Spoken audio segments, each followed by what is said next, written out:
Entonces empezamos, buenas tardes, vamos a comenzar con nuestro quinto y anteúltimo encuentro del ciclo de charlas virtuales del proyecto arqueológico Yocabil, que llamamos ¿En qué estamos trabajando? Y celebrando también los 35 años del proyecto, que es mucho, ¿no? 35 años. Para los que se incorporan hoy al ciclo, les contamos que este es un ciclo de divulgación sobre arqueología del Yocabil o Santa María, donde buscamos compartir nuestros últimos trabajos sobre las antiguas poblaciones del Valle, en la provincia de Catamarca, noroeste de la Argentina. Hoy me acompañan en la coordinación de las charlas de hoy Alina Álvarez Larraín, Romina Espano, Catriel Greco y Natalia Petrucci. La primera presentación de hoy va a estar a cargo de Carlos Velotti y será sobre los animales en el Yocabil prehispánico.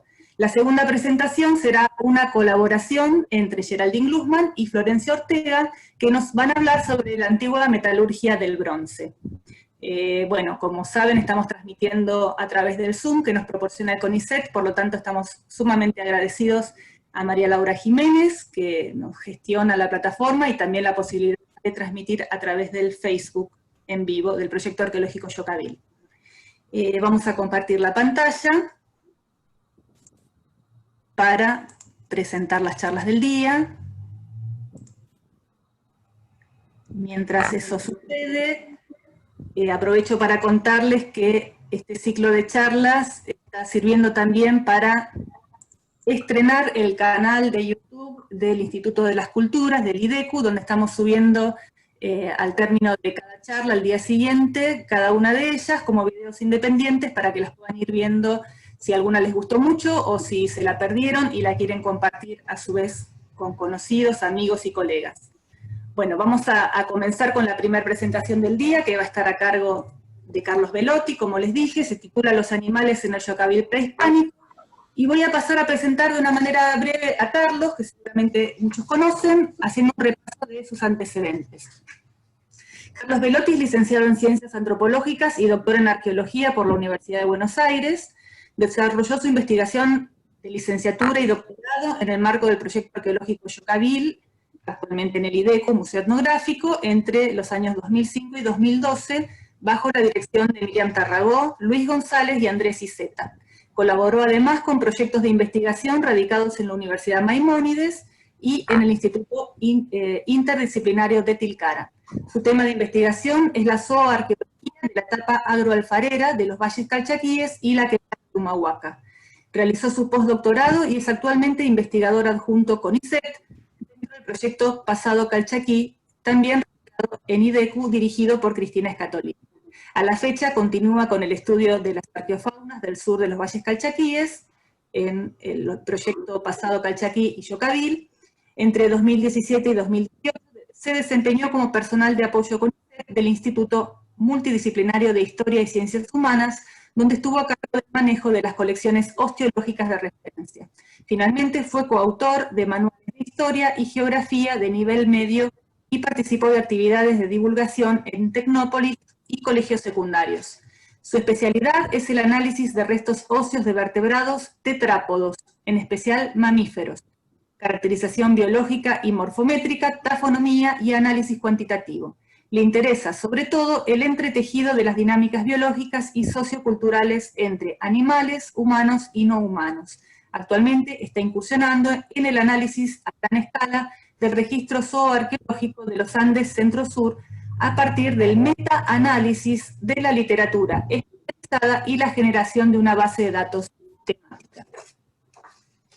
Bueno. Vale, nos están diciendo que hay problemas de audio.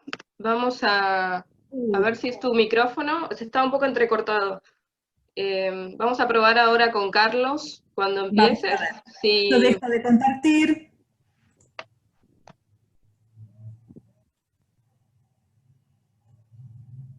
Bueno, hola, no sé si me escuchan bien. Yo sí. Gracias, Vale, por la presentación, y bueno, gracias, Vale, Alina, por la organización de estas charlas. Un gusto poder participar. Y bueno, como contaba Vale recién, mi interés es sobre todo, son sobre todo las interacciones entre seres humanos y animales. algo sobre lo que voy a hablar ahora, así que voy a pasar directamente a la presentación como para ya introducir y recorrer el tema. Así que, un segundo.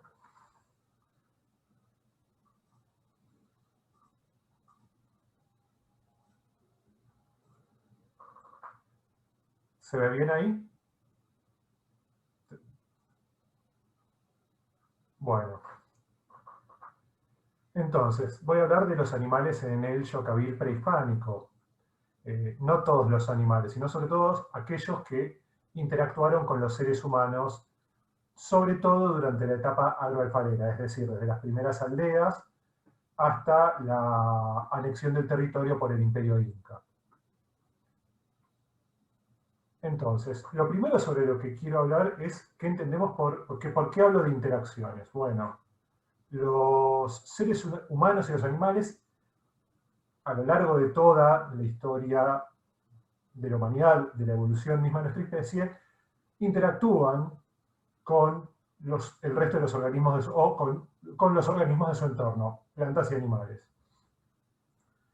Para tratar de dar una clasificación así sencilla o introductoria a los tipos de interacciones, es decir, acciones de unos sobre otros o interacciones, es decir, acciones recíprocas de par a par, podríamos distinguir, a grosso modo, entre animales y seres humanos, interacciones ecológicas, que son aquellas interacciones donde lo determinante es sobre todo la biología animal y humana y la conducta animal, y las interacciones técnicas, que están dominadas por la conducta social y cultural humana. En particular, cuando digo conducta social y cultural humana, ¿a qué me refiero? Que es una conducta organizada, cooperativa entre los seres humanos, que involucra herramientas, conocimientos, creencias que se transmiten a lo largo del tiempo y el espacio, codificadas generalmente en símbolos, aunque también juega la imitación, ¿no? Entonces, en un polo de las interacciones ecológicas podríamos enumerar las interacciones que figuran en cualquier manual de ecología, como la competencia interespecífica, cuando dos organismos compiten por un recurso común, la depredación y parasitismo, que en general son relaciones en las cuales una población de organismos se aprovecha de otra sin beneficio para la otra, el mutualismo y el comensalismo, que son relaciones donde hay un provecho de una especie por otra, o recíproco, o un aprovechamiento recíproco sin que ninguna de las dos especies se vea perjudicada. Esas serían las interacciones que en general hay entre todos los organismos, humanos, no humanos, plantas, animales, que son las interacciones que definen o constituyen un ecosistema. Y las interacciones técnicas podríamos mencionar la caza y recolección, ¿no? Con el uso de instrumentos, con prácticas, con conocimientos que se ponen en juego para esto, la cría de animales, y ganadería, el mascotismo. Esas podrían ser interacciones técnicas, ¿no? Donde lo que está en juego es el saber y la vida social de los seres humanos. Ahora bien, entre estos dos polos no existe un cortabrupto, no existe una solución de continuidad, sino que lo que hay es una transición. Y no solo hay una transición, sino que las relaciones que denominamos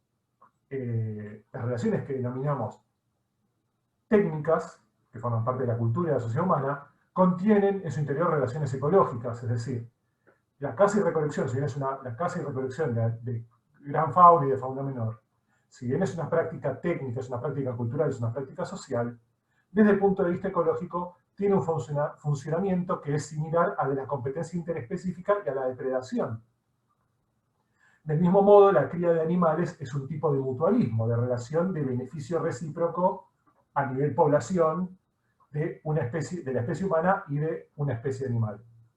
Es decir, las relaciones técnicas, los vínculos técnicos, no son una cosa separada radicalmente de las interacciones ecológicas, sino que son una versión más compleja, cultural, social de los seres humanos, ¿no? Con propiedades que les son particulares, que son específicamente del tipo de vida y del tipo de adaptación al medio de los seres humanos, pero en el fondo contienen este núcleo que es ecológico. Y en este sentido, estas interacciones, además, no solo tienen que ver con los efectos directos sobre los animales y seres humanos involucrados en estas relaciones, sino que además tienen efectos que se expanden hacia el resto del medio ambiente y también hacia el resto de la cultura. Es decir, por ejemplo, la ganadería impacta indirectamente sobre otros animales herbívoros que compiten por las mismas pasturas. O sea, animales con los que yo no interactúo, pero que son afectados por otros animales que yo estoy criando. O sea, hay un impacto que va de los animales con los que interactuamos directamente al resto del medio ambiente. A lo cual podemos sumar la construcción de instalaciones agrícolas, la modificación del paisaje. Y al mismo tiempo, nuestros vínculos con los animales impactan sobre el conjunto de la vida social y cultural humana. Impactan en la técnica, en las herramientas y conocimientos y formas de organización que necesito para justamente actuar sobre los animales, criarlos, cazarlos, seleccionarlos, en el caso de la cría de animales, por ejemplo, para mascotas, o la cría de animales de raza. Bueno, hay un impacto en la técnica, hay un impacto en la demografía, porque por ejemplo, la forma de usar el paisaje, la concentración de la gente en el paisaje, la movilidad de la gente en el paisaje no es lo mismo si depende de animales que se están moviendo, animales silvestres que se están moviendo, que si depende de animales sobre los cuales puede controlar su movimiento, como es en el caso de la ganadería. Y si además la ganadería está asociada a la agricultura, bueno, eso también impacta en la demografía, en la cantidad de poblaciones, si esa población está concentrada. Bueno, impacta obviamente en la economía, puede impactar en la organización política e incluso impacta en la ideología de los animales, los conocimientos que tenemos en los animales, la forma en la que nos representamos los animales, las formas en las que los clasificamos, también afecta a su modo a otros campos simbólicos de la conducta humana. Por ejemplo, los animales se convierten en metáforas o en componentes de una cosmovisión más amplia que sirve para hablar de la sociedad y que organiza a todos los seres del cosmos, como ocurriría, por ejemplo, en el totemismo. Sirven para... entran en funcionamiento en las simbologías religiosas, en el arte religioso, los animales ocupan un lugar como metáfora. Incluso funcionan como metáfora política a veces los animales, con distintos sentidos. Entonces, esto, digamos, va más allá, las interacciones humano-fauna tiene este núcleo de interacciones directas entre seres humanos y animales, pero tiene efectos que son mucho más amplios, tanto sobre el medio ambiente como sobre la sociedad. ¿No? En esto quería destacar esto, ¿no? Pensemos que si uno se pone a pensar ejemplos, los encuentra en la propia sociedad, ¿no? Incluso hasta en el Y en este sentido, quería tratar de resumir todo esto en una frase y señalar que además estas relaciones son dinámicas. O sea, tanto la sociedad, el entorno, las poblaciones animales, la vegetación, todo, son dinámicas, cambian en el tiempo, en procesos que son evolutivos, que son justamente aparición de cosas nuevas y su difusión, su expansión, y el abandono, desaparición de otras. O sea, son todo este ensamble, los componentes de este ensamble y el ensamble en sí de las relaciones humano-fauna es dinámico, cambia en el tiempo. Y creo que uno de los ejemplos más importantes, uno de los ejemplos más poderosos de este fenómeno, con todas sus ramificaciones, es la domesticación. Algo de lo que se habló brevemente cuando expuso Juan Pablo Carbonelli, y sobre el cual preguntaron. La domesticación no es solo un tipo de relación entre seres humanos y animales, sino que es un tipo de proceso de larga duración. Es un proceso que puede durar miles de años. Es un proceso evolutivo. ¿En qué sentido es evolutivo? Que es un proceso, es un subtipo de proceso de evolución biológica, es decir, de descendencia con modificación, que de una población originaria de animales surjan variantes y que esas variantes tengan un éxito que lleve a la configuración de una población nueva con ciertas características. Es decir, es un proceso evolutivo. Y es un proceso evolutivo en el cual generalmente se tiende a destacar mucho en la literatura tradicional la selección artificial, es decir, el control que ejercen los seres humanos sobre la reproducción de los animales, pero en realidad es un poco más complejo esto. Es decir, el resultado final de la domesticación es un control reproductivo, o sea, los seres humanos controlan el proceso de reproducción de los animales y se ocupan del cuidado de los animales, y por su parte los animales se acostumbran a la presencia humana. Esto es el resultado final. Ahora, la domesticación en sí surge por distintos caminos. Hay ocasiones en que la domesticación deriva de una relación ecológica y de un proceso no humano, digamos, aunque está vinculado con el ser humano. El ejemplo, por excelencia, es la domesticación de carnívoros como el perro o el gato, que en realidad se originan en animales comensales. Digamos, por ejemplo, en el caso del perro, el perro se domesticó en Eurasia durante el Pleistoceno, en el Paleolítico Superior. El perro es una subespecie de lobo gris, por eso es Canis lupus familiaris, es un lobo gris, es una especie de lobo gris. Y bueno, todos sabemos, los lobos tienen organización social, las manadas están dominadas por los alfas, que son los animales más fuertes, más agresivos y más competitivos. En el sistema de rangos de las manadas están los omegas, que son los animales quizás más dóciles o los más débiles. Ahora bien, ¿no? En el Paleolítico Superior de Europa teníamos a las bandas de cazadores-recolectores recorriendo, cazando, recolectando, generando desperdicios, sobras de alimento. Y bien, la mayoría de los lobos tenían una reacción de huida a agresión, como ocurre con casi todos los animales silvestres, de huida o agresión ante la presencia del ser humano. El ser humano se acercaba mucho y los lobos probablemente huyeran. Pero algunos lobos no tenían esta reacción tan fuerte. Y de golpe, estos lobos que eran más dóciles podían acercarse a los campamentos, ver si había restos de alimento, comerlos.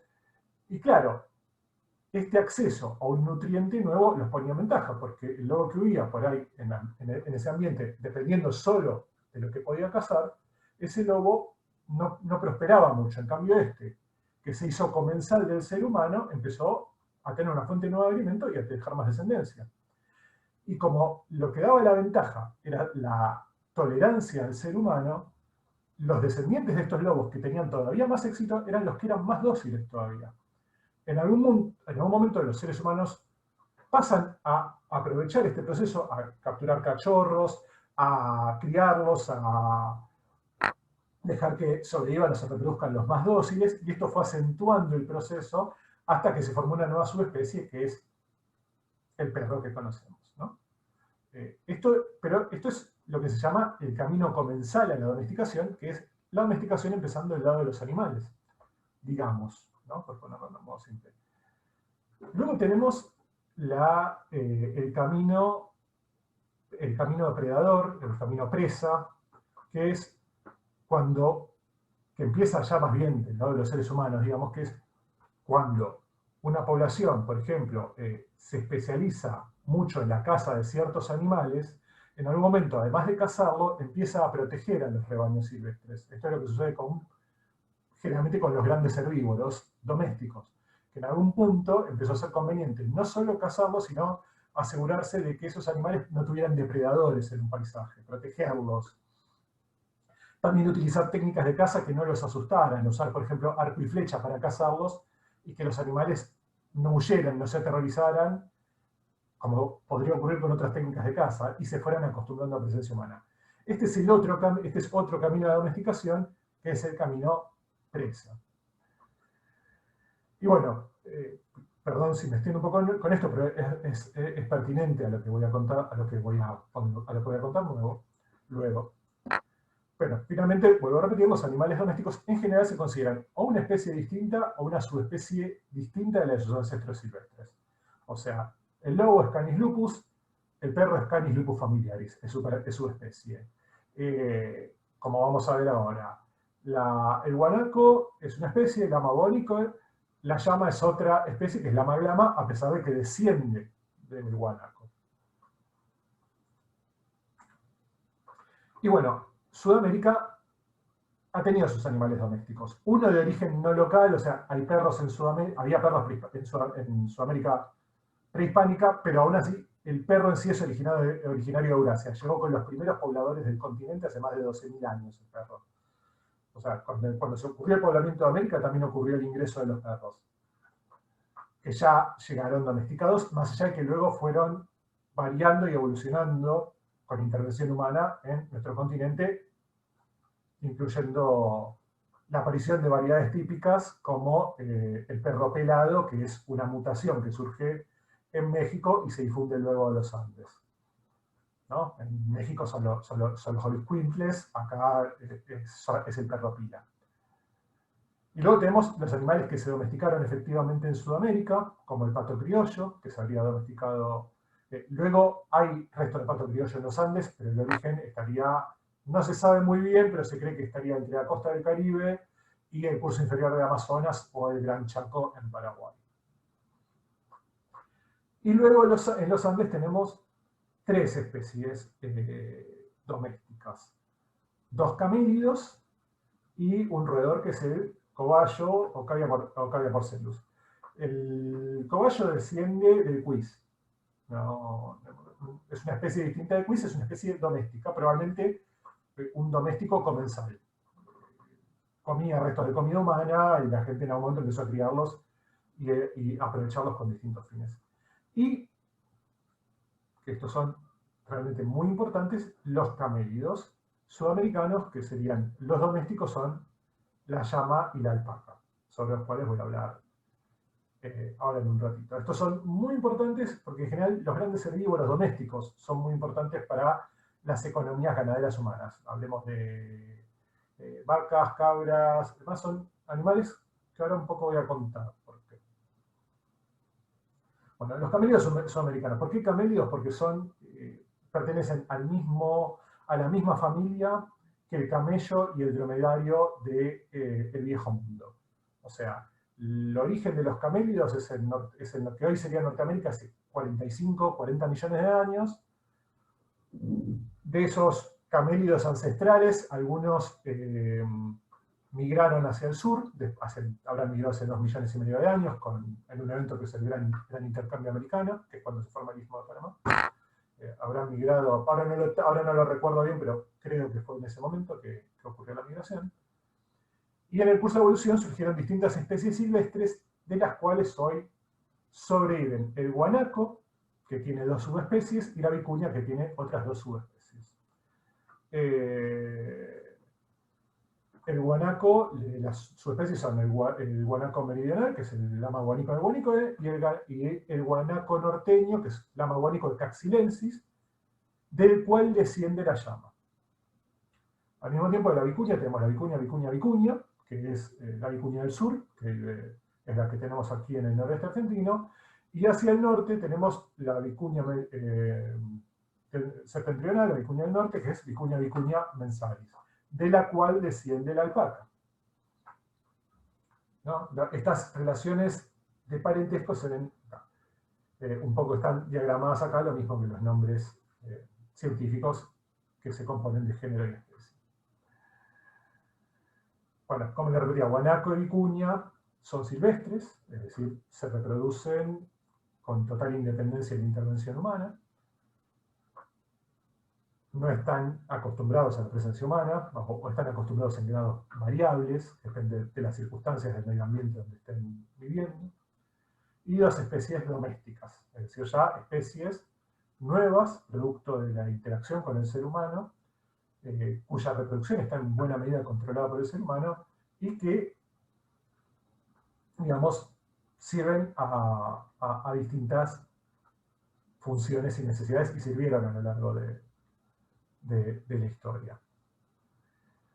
Ahora bien, ¿por qué son importantes? Bueno, lo que comparten los camélidos, tanto silvestres como domésticos, es un conjunto de adaptaciones que incluyen, entre las principales, digamos, primero son grandes herbívoros, que rumian, tienen el estómago dividido en 3 cámaras, que tienen muelas con cúspides altas, que están tienen las patas adaptadas a recorrer grandes territorios. O sea, todas características son animales que tienen una estrategia reproductiva que es crías con mucha inversión de energía, o sea, crías que nacen ya muy maduras en comparación con otros animales, pero tienen pocas crías.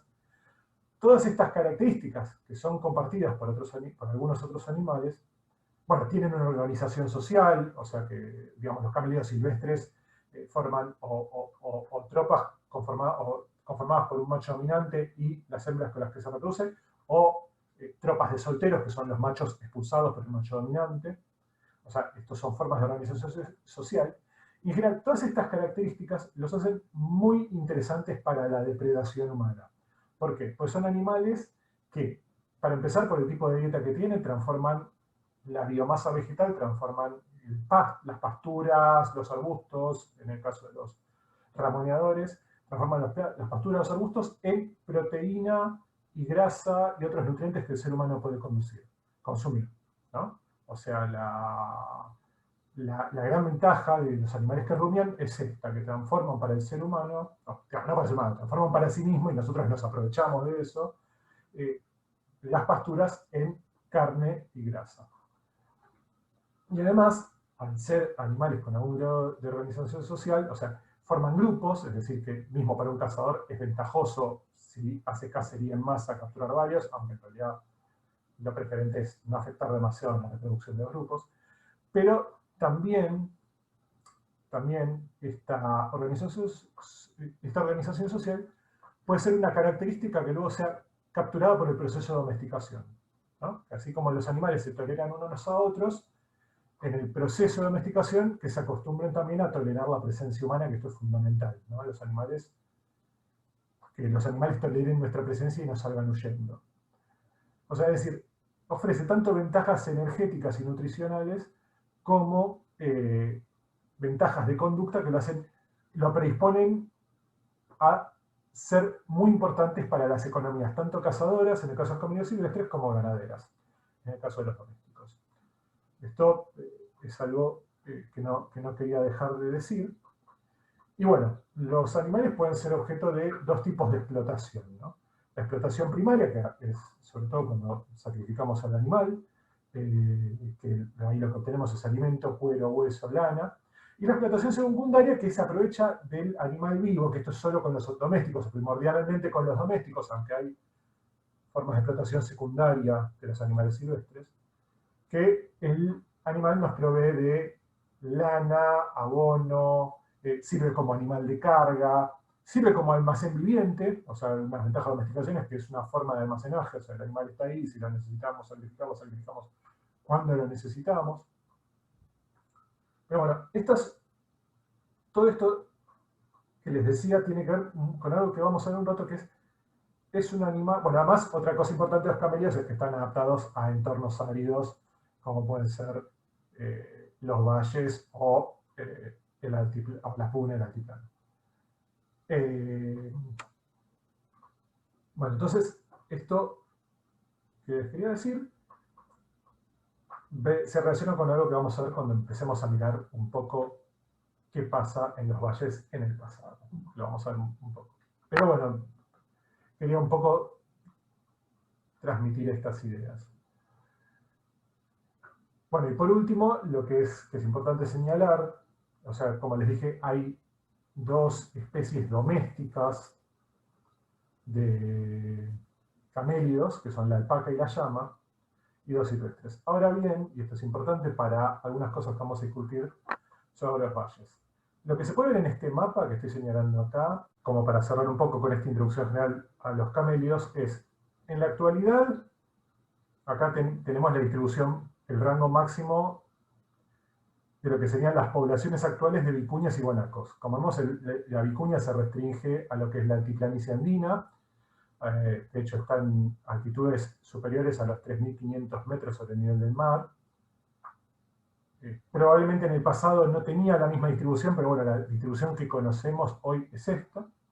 Y la distribución del guanaco, que es mucho más extensa. Los guanacos son mucho más flexibles. O sea, la vicuña, por ejemplo, es un herbívoro especializado, solo come pasturas. El guanaco es más flexible, puede comer pasturas y arbustos.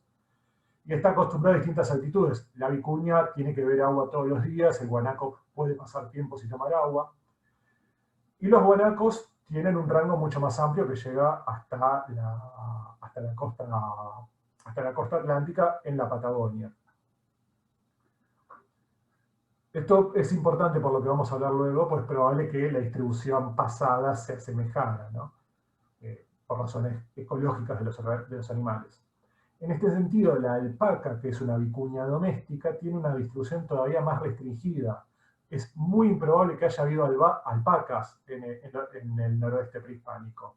¿Por qué? Porque la alpaca depende, primero que actualmente, sobre todo, está bien, es un animal doméstico, hoy hay alpacas de golpe en Inglaterra o en Nueva Zelanda, pero digamos, considerando su ambiente natural y cultural originario, la alpaca probablemente estaba restringida al sector húmedo del altiplano andino, donde se encuentra un ambiente del cual dependen las alpacas, que es el bofedal, o sea, la alpaca se alimenta de pasturas de bofedales. No, es muy improbable, o sea, que haya podido criarse alpaca en la puna salada o en la puna seca del noroeste argentino.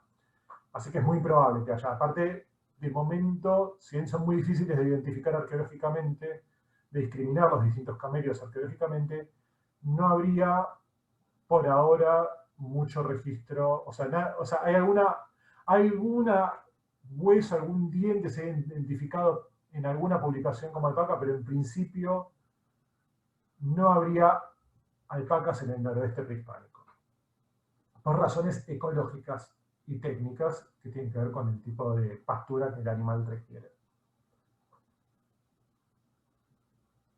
La llama sí, la llama había tenido una distribución bastante amplia. Así que bueno, ahora pasamos ya hablamos bastante de toda esta introducción biológica, que quizás fue un poco larga, pero que ayuda a comprender de qué trata esto. Perdón. Y bueno, acá vamos a hablar un poco de mi especialidad. ¿Cómo conocemos? No es la única vía de análisis a conocer las relaciones entre seres humanos y animales, pero es una de las más importantes, la zooarqueología. La zooarqueología es una especialidad de la arqueología, es una especialidad un poco que está a mitad de camino entre la ciencia social, de la cual provienen la mayoría de los arqueólogos en Argentina, que es la antropología, y las ciencias biológicas, por razones técnicas y porque además trabajamos en la interfaz misma de las relaciones entre cultura y naturaleza. ¿En qué consiste la zooarqueología? Bueno, la zooarqueología en sentido amplio es el estudio de los restos de animales recuperados en contextos arqueológicos, es decir, en depósitos donde también, o sea, estratos de sedimento donde también hay evidencias de actividad humana como fogones, restos de cerámica, restos de estructuras de construcciones. La fauna que viene en estos depósitos es lo que analiza el zooarqueólogo. Ahora, no toda esa fauna es de origen humano, no toda fauna producto de actividad humana, sino que a veces también en los sitios arqueológicos aparece fauna fauna intrusiva, que son de, por ejemplo, animales cavadores, que una vez que el sitio está abandonado, hacen sus madrigueras ahí, mueren y los huesos quedan mezclados con el material propiamente arqueológico. La zooarqueología, y hay otras disciplinas conectadas como la arqueomalacología, que estudia las valvas de moluscos, la arqueoentomología, que estudia restos de insectos. Digamos que la zooarqueología, sobre todo, la ictioarqueología para los restos de peces, la zooarqueología es sobre todo la zooarqueología de los restos de huesos, sobre todo en Argentina, sobre todo, digamos que cubre, la mayoría de los arqueólogos de Argentina trabajamos sobre todo con restos de animales terrestres y, bueno, pero digamos que la ictioarqueología, o sea, en realidad zooarqueología es todo, pero digamos que muchas veces le decimos zooarqueología a los que trabajamos con restos de animales terrestres. Y la zooarqueología trabaja desde el punto de vista del método, trabaja con estos restos de huesos y en primera instancia consiste, por un lado, en la caracterización biológica de estos restos. Caracterización biológica incluye taxón, esto es qué orden, familia, género, especie pertenece, qué parte del cuerpo es, si es un fragmento de fémur, si es un fragmento de ulna, si es un fragmento de cráneo. El desarrollo, historia de vida, es decir, si es un hueso ya completamente formado, es un hueso maduro o es un hueso inmaduro, para el cual se miran distintas cosas como los dientes, la soldadura de las articulaciones de los huesos largos. También historia de vida, como si el animal sufrió alguna enfermedad, como alguna osteopatía, alguna enfermedad que se refleje en los huesos, que a veces esto tiene que ver con actividades humanas, así que sobre esto vamos a hablar. Y la otra pata es la tafonomía, que es el estudio de la tafonomía, abarca todos los procesos naturales y de origen humano que actúan sobre el cuerpo del animal y sobre sus huesos desde que muere hasta que lo recuperamos en la excavación. De hecho, la tafonomía es una técnica que es común, con sus variaciones, pero es común a la arqueología, pero también a la paleontología y a las ciencias forenses, ¿no? Hay tafonomía forense, o sea, es el estudio de qué pasa con un cuerpo entre que muere y lo recuperamos.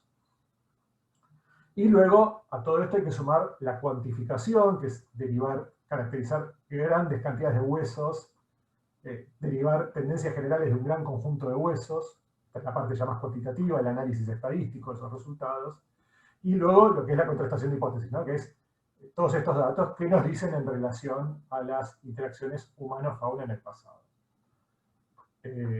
Cosa que no es fácil, ¿no? O sea, la arqueología y en realidad la arqueología en general es una ciencia histórica. Las ciencias históricas son ciencias conjeturales. Por sofisticados que sean nuestros métodos de laboratorio, en un determinado punto lo que nosotros tenemos son reconstrucciones probables de qué pudo haber pasado en el pasado. Pero la certezas en las ciencias históricas no hay tantas. Hay algunas, pero no hay tantas. Por esta cuestión de que no son ciencias experimentales. Yo no puedo hacer un experimento, ni puedo viajar al pasado. Yo lo que tengo son estos restos que llegan del pasado, sobre los cuales, con todas estas técnicas, me trato de aproximar a una historia. A una historia probable, tentativa, y que siempre está sujeta a discusión.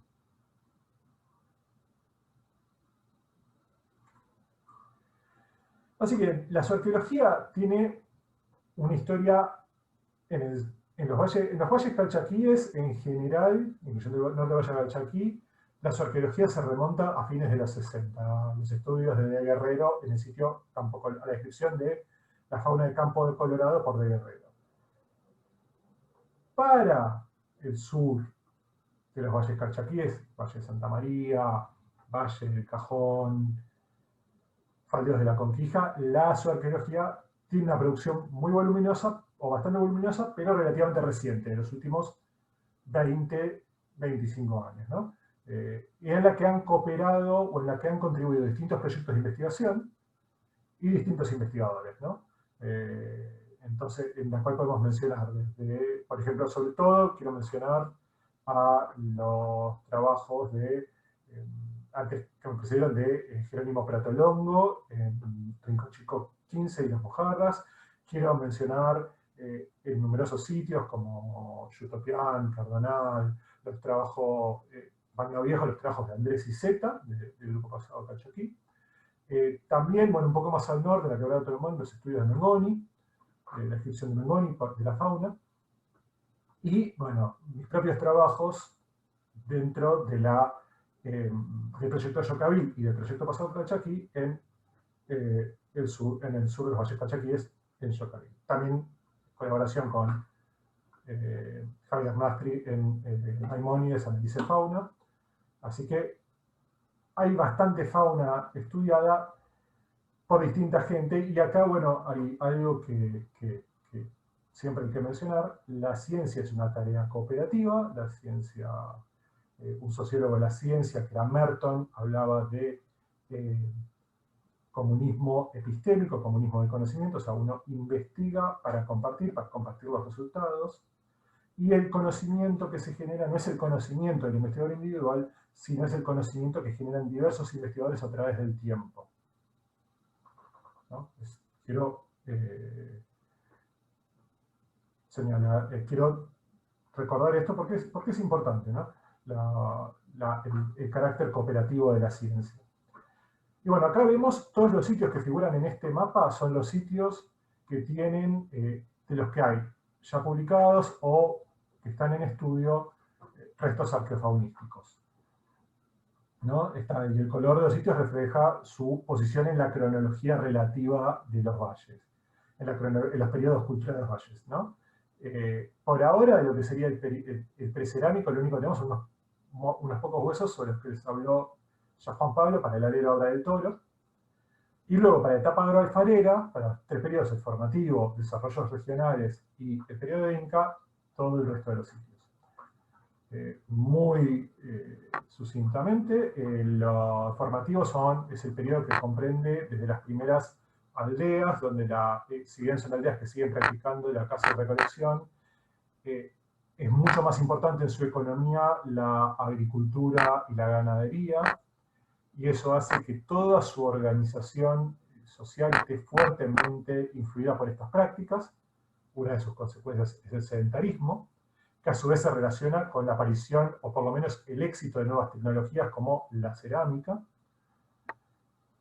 Esto es lo que, este periodo es el que da inicio a lo que se llama etapa agroalfarera. Luego tenemos el periodo, esta etapa no solo es de formativo, que se extiende en el sur de los valles calchaquíes hasta fines del primer milenio de la era.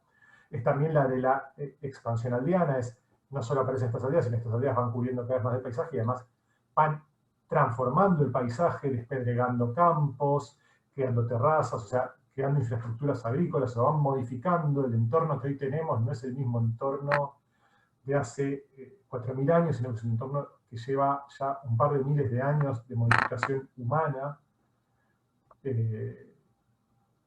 Este periodo le sigue el periodo de desarrollos regionales, que es el periodo asociado con los asentamientos como Rincón Chico, los asentamientos donde hay un centro en una meseta o en un espolón de montaña, a cuyo pie y hasta el fondo del valle se extienden otras unidades residenciales y instalaciones agrícolas y otros tipos de estructuras. Y en general esta etapa, los desarrollos regionales en el sur de los valles calchaquíes, se ha interpretado como un periodo de sociedades jerárquicas, de lo que se llama jefaturas.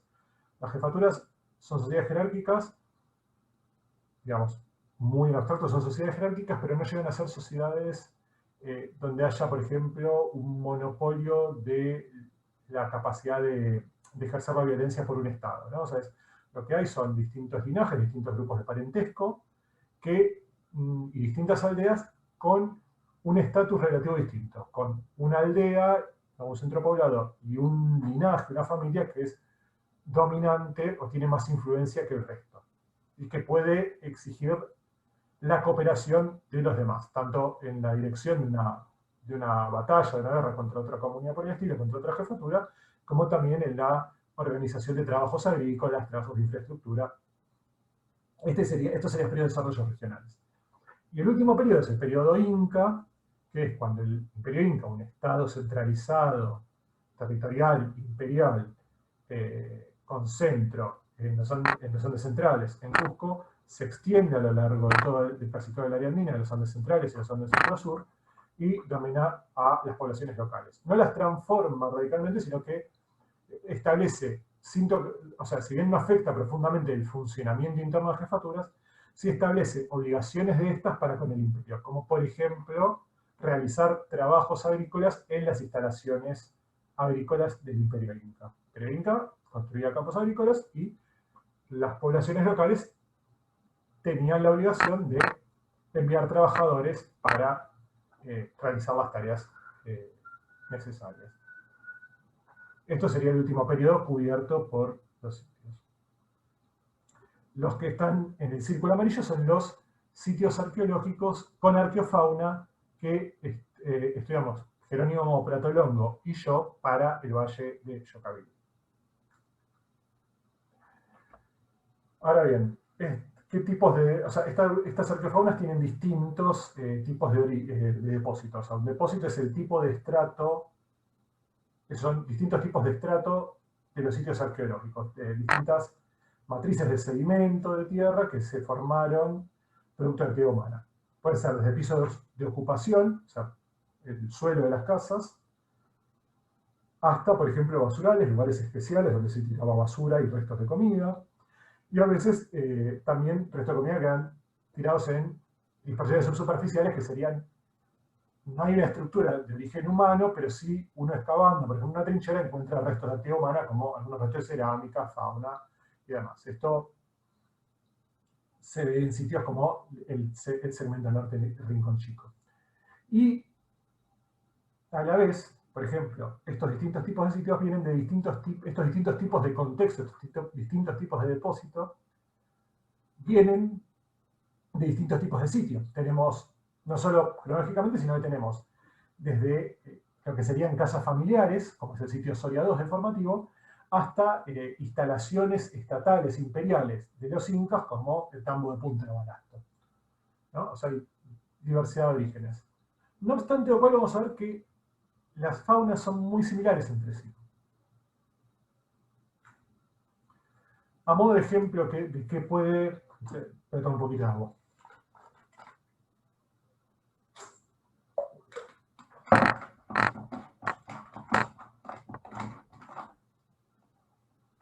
A modo de ejemplo de qué pueden saber los arqueólogos a partir de la fauna, voy a poner un ejemplo. Voy a poner este ejemplo por varias razones. Una es personal. Este es el primer sitio que excavé con el proyecto Yocabil, y es el sitio con el cual hice mi investigación para la tesis de licenciatura. Es el sitio Soria II. Es un sitio residencial de inicios del periodo formativo del Valle de Yocabil, datado para el siglo I de la era aproximadamente. Acá vemos el plano más actualizado del sitio con las excavaciones hechas a la fecha, y al lado una hermosa reconstrucción hecha de cómo pudo haber sido el sitio en funcionamiento hace 2000 años por Jennifer Maigorria. Ahora bien, yo analicé la fauna de Yocabil, de Soria II. ¿Y qué vimos en la fauna de Soria II? Bueno, en primer lugar, de los restos de huesos que se pudieron identificar, al menos al nivel de familia, la familia es uno de los rangos de la taxonomía, ¿no? O sea, uno tiene especie, llama, género, lama, que abarca llama guanaco, familia, camélido, que abarca llamas, guanacos, alpacas, dromedarios, camellos, orden, arqueodáctila, que abarca desde los camélidos hasta las vacas, y así, ¿no? Es un sistema de clasificación jerárquica propio de la biología.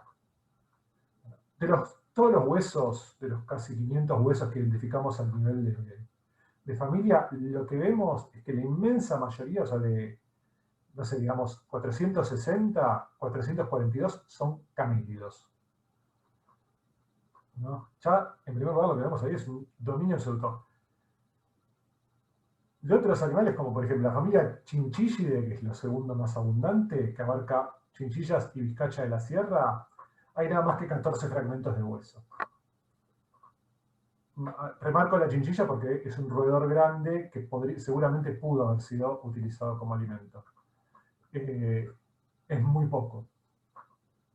Luego, mirando dentro del resto, dentro del conjunto de los camélidos, los huesos que asignamos por distintos métodos, que van desde la morfología de los dientes hasta el análisis estadístico de medidas, que asignamos a distintas familias y géneros.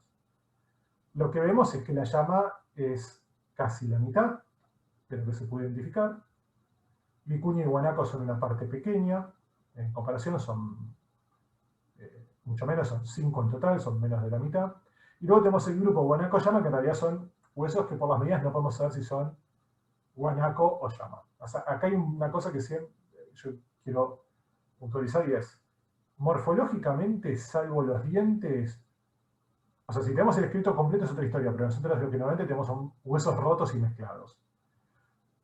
Con huesos rotos y mezclados diferenciar especies es muy difícil. Lo que se hace es, la técnica más utilizada en el noreste argentino es la morfometría, es decir, se toman ciertas medidas de los huesos, se les somete a un análisis estadístico, se las compara estadísticamente con huesos de animales actuales y se trata de aproximar una identificación que es tentativa, ¿no? Lo que más incertidumbre genera en todo esto, por la superposición que tiene, son esto que es guanaco-llama, y guanaco mismo lo damos por identificado, pero es un identificado entre comillas, ¿no? Es muy probable que sea guanaco, o por lo menos son huesos que entran en ese rango de medidas, pero no lo sabemos 100% seguro. Las llamas, como los ejemplares más grandes de llamas, sí son más o menos seguros, y la vicuña es bastante seguro. Si lo identificamos como vicuña, es muy seguro que sea vicuña. Porque las medidas es realmente mucho más chica que el guanaco y la llama, los huesos. O sea, pero bueno, lo que podemos saber seguro es que tenemos camelídeos silvestres y domésticos. Y, atención, ¿se acuerdan de la distribución de la vicuña? Yo lo pasé muy rápido en la figura de distribución, pero se veía la distribución actual para el noroeste argentino también en esa figura. Y lo que veíamos ahí es que naturalmente no hay, por lo menos en la actualidad, no hay en el fondo de los valles Calchaquí, es muy raro, o sea, no habría vicuñas en principio. Si bien hemos visto, por ejemplo, en el Valle del Cajón, alguna vicuña perdida en las quebradas de acceso a la Puna, pero es raro. Pero es aquí que en el sitio de Soria 2, que está en la mesada de Andalguala, hay vicuña entre los restos arqueológicos. Esto luego lo quiero recordar. Luego acá tenemos, por ejemplo, la representación de que el par de acá ya más concentrándonos en los camelios, que son lo más importante dentro de la fauna que estamos viendo. Acá, por ejemplo, podemos ver que están representados la mayoría de los huesos. Hay más abundancia de los huesos apendiculares, de lo que son las cinturas y las patas del animal, aunque esto puede tener que ver con que son también en general más identificables a nivel, o sea, una vértebra rota es mucho menos diagnóstica que un pedazo de fémur, muchas veces para decir esto es camélido. Pero bueno, de todos modos vemos que está todo el esqueleto representado, lo cual significa que al menos algunos animales se sacrificaron cerca del sitio y se transportaron enteros, o probablemente se transportaron casi enteros, probablemente los domésticos. Y luego tenemos un perfil de edad que es tratar de estimar a qué edades morían los distintos animales. En general esto uno lo sabe en base a dos tipos de datos con los mamíferos. Las secuencias de erupción de dientes y de desgastes, o sea, los dientes, uno si no tiene una mandíbula o un maxilar entero, puede saber en qué rango de meses, por decirlo de alguna manera, estaba el animal cuando murió. Y el otro criterio es la soldadura de los extremos de los huesos largos. Los huesos largos son huesos cartilaginosos, se forman primero como un cartílago que va siendo reemplazado por tejido óseo, y en los mamíferos esto ocurre en diversos puntos del hueso. Ocurre en el tubo o diáfisis, hay un centro de osificación, y en los extremos, en las articulaciones, que son las epífisis. Cuando el hueso completa su desarrollo, las epífisis se sueldan con la diáfisis. Y estas soldaduras ocurren a distintas edades. No es un método muy preciso, no es el método ideal, pero como hay pocas mandíbulas y maxilares completos en los sitios, lo que tendemos a utilizar termina siendo la fusión de las epífisis de los huesos largos como criterio. Lo que vemos acá, por ejemplo, es que aparentemente morirían muchos animales en el primer año de vida y entre los 2 y 3 años. ¿No? Estas son las cosas que podemos ir sabiendo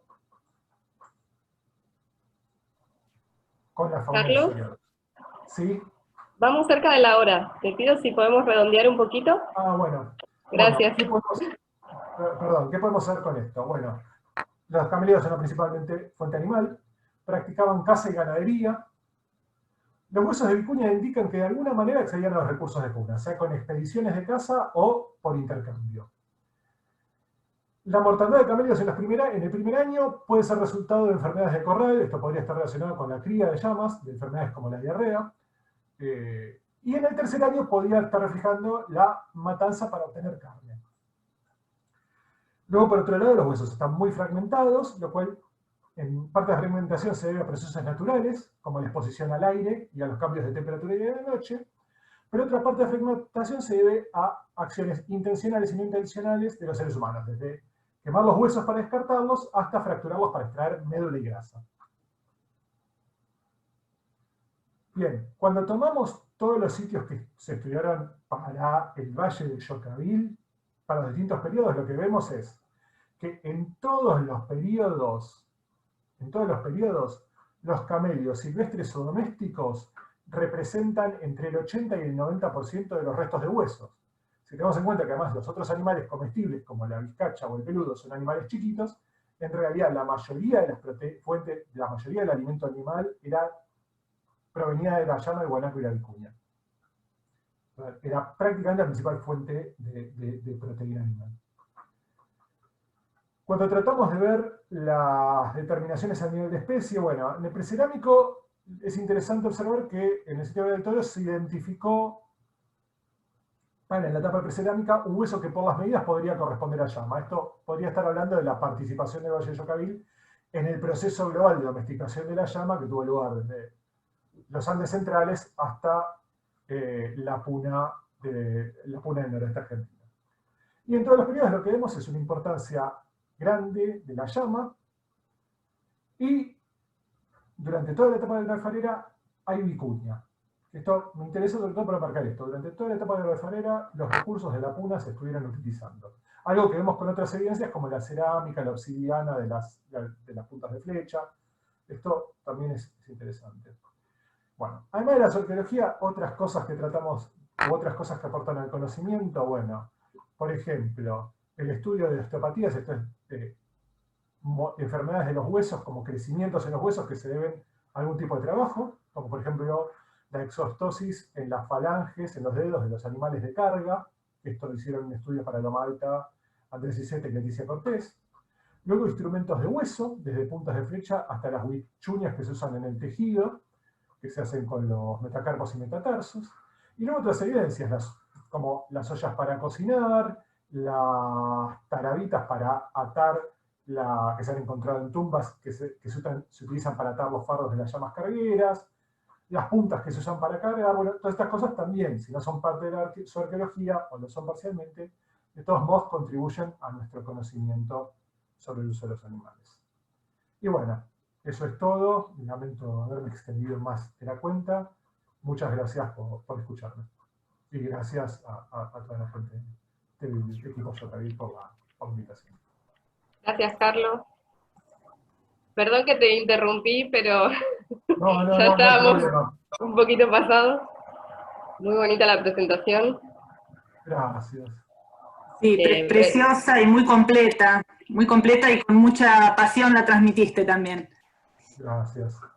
Tengo acá algunos saludos también. Ay, sí, eso tenemos que decir, que los dibujos espectaculares los hizo Carlos. Esos dibujos dinámicos, divinos, la verdad, un lujo. Muchas gracias. Tengo acá algunos saludos que la gente fue dejando en el Facebook, así que los voy a compartir con vos, Carlos. Bettina Crismanich, gracias por difundir el proyecto. Yani Ayusa de San José, un saludo. Isabel Edith Prado Albornoz, buenas tardes, saludos desde Córdoba. Rubén Quiroga, buenas tardes para todos, que nos está siguiendo por Face esta vez. J. Carlos Los Andes, buenas tardes a todos y a todas. Abrazos desde Lomas de Zamora, Buenos Aires. María Inés Portos, Mariana Dantas desde Córdoba. Claudio Velarde, saludos desde Santa María. Mónica Marisa Ayala, desde Yocavil. Isabel Edith Prado Albornoz, muy interesante y muchas gracias, Carlos. Esos son los saludos que están llegando por Facebook. Por el Zoom creo que hay algunas preguntas, ¿no, Ali? Tenemos un comentario de Elsa Pagliano. Dice, efectivamente se ven muchos guanacos en la costa atlántica y llama la atención la convivencia del guanaco y los pingüinos en Punta Tombo, por ejemplo. Tenemos una pregunta de Jason, dice, ¿qué herramientas crees que se usaron para esquilar a los camélidos por su lana? Y eso, la verdad, creo que podría responderlo mejor tal vez es alguien que se especialice en instrumentos líticos, como Juan Pablo Carbonelli, pero sí, imagino que probablemente hayan sido, no sé, tal vez rederas, pero... No, bueno, tal vez No, igual la verdad, personalmente preferiría no meterme en este tema porque es algo que es alguien que se especializa en ergología.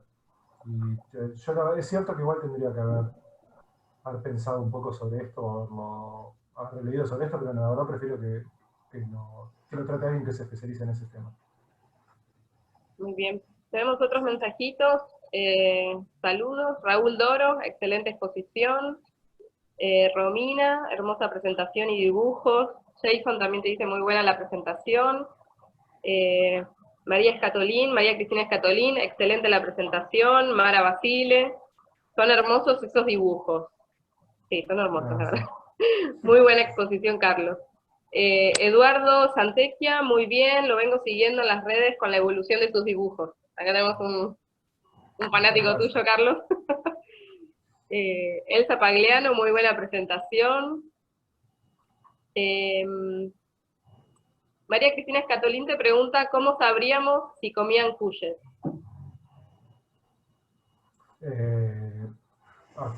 Por el cuy. En plural. Y lo que uno buscaría, sobre todo pensando, bueno, hay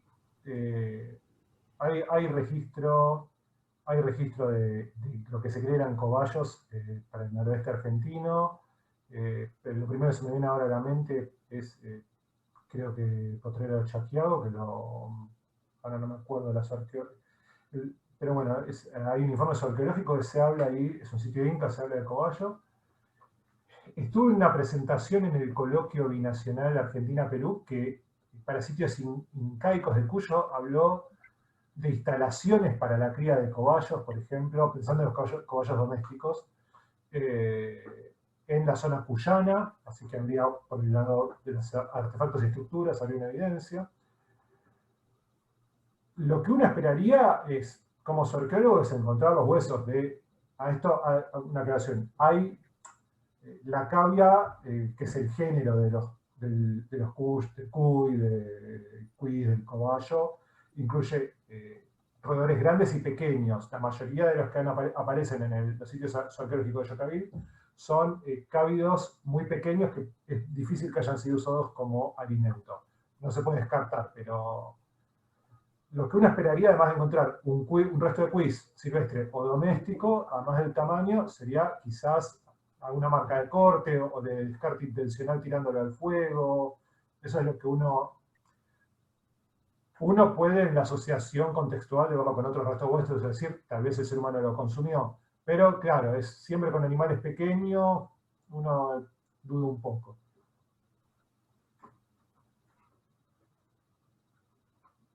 Muy bien. ¿Tenés apagado tu micrófono, Valeria? Sí, ahí va. Siguen llegando saludos y algunas preguntas y comentarios por el Facebook. María Clara Maca Álvarez. Carlos, una pregunta de los perfiles de edad. Los animales más jóvenes que podrían haber muerto de enfermedades, ¿creen que igual son consumidos o serían descartados? Y el hecho, o sea, que se encuentren porque en este caso son los restos acumulados en el piso de una vivienda.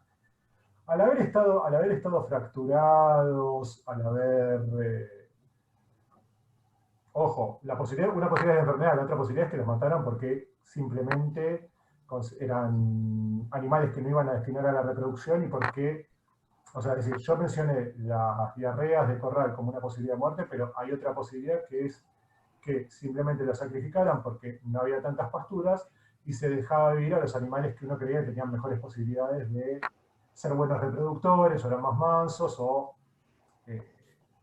generalmente en estos controles se favorece sacrificar al macho que no va a ser reproductor y tratar de preservar a las hembras, o sea, puede haber sido también por eso, pero digamos, la principal evidencia para decir, bueno, tal vez los consumieron es huesos fracturados y con marcas como marcas de corte o negativos de las cascados, que son negativos de cuando se los fractura intencionalmente. Esas serían las evidencias que uno tomaría en cuenta.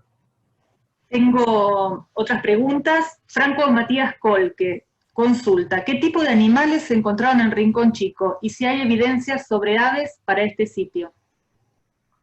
Sí, yo ahora en Rincón Chico, yo le hice una parte, pero el principal análisis lo hizo Pratolongo, tendría que mirar de vuelta, pero estoy casi seguro que hay aves, si no recuerdo mal, hay creo que lo que es perdiz americana o tinamú, eso estoy casi seguro que se identificó, entre las cosas que identificó Jerónimo.